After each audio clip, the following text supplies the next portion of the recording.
नमस्कार। आज आपण श्री साई कृषी केंद्र खांडवी या दुकानचे संचालक श्री धनंजय भाऊ पाटील यांच्या दुकानामध्ये आहोत।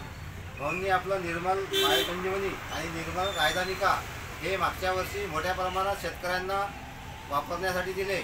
तर शेतकऱ्यांना वापरण्यासाठी दिल्यानंतर शेतकऱ्यांची जे या प्रोडक्टच्या रिझल्टबद्दल जे विविध प्रतिक्रिया आली त्याबद्दल भाऊ आपला अनुभव आणि आपलं मत प्रस्तुत करतील। नमस्कार। मी गेल्या मागील 2 वर्षापासून निर्मल कंपनीची रायदानिका आणि बायोसंजीवनी विकत आहे। गेल्या मागील वर्षामध्ये ढगफुटीमुळे शेतकऱ्यांच्या शेतातून पूरपिढीमुळे अतोनात नुकसान झालं होतं। त्यामुळे पिकाचं खूप नुकसान झाल्यामुळे शेतकरी हवालदिल झाला होता।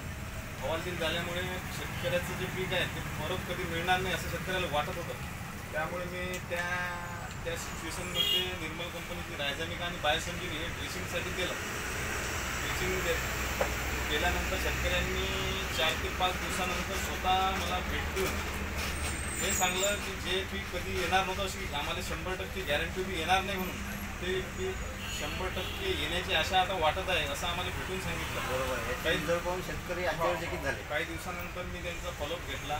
असं वाटत होतं की या शेतातून महापूर जायला ढगफुटीमुळे असं वाटत नव्हतं। आणि बऱ्याच शेतकऱ्यांनी मागील गेल्या वर्षात तुरीसाठी पण याचं ड्रेसिंग केलं होतं। त्यांच्या शेतामध्ये मोर रोगाचं प्रमाण जास्त होतं। मागील ड्रेसिंग केल्यामुळे अजिबात मोर रोग आला नाही। यावर्षी सुद्धा बऱ्याच फवार येऊन गेले मला।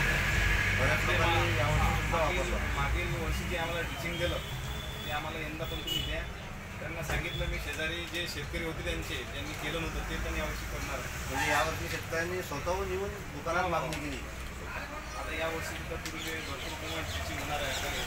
पावसाळा सुरू झाला तर ड्रेसिंग सुरू झाली आहे आमच्या इकडे तुरीला। तर आमचं असं आव्हान आहे प्रत्येक शेतकऱ्याला की प्रत्येक शेतकऱ्यानं तुरीला कॉटनला जे पिवळे पडले असतील सोयाबीन असो कोणते पीक असो तर निर्मलची रायदानिका आणि बायोसंजीवनी हे वापरायला 100% रिझल्ट फुल प्रोडक्ट आहे। हे ड्रेसिंग करून एकदा बघा। धन्यवाद।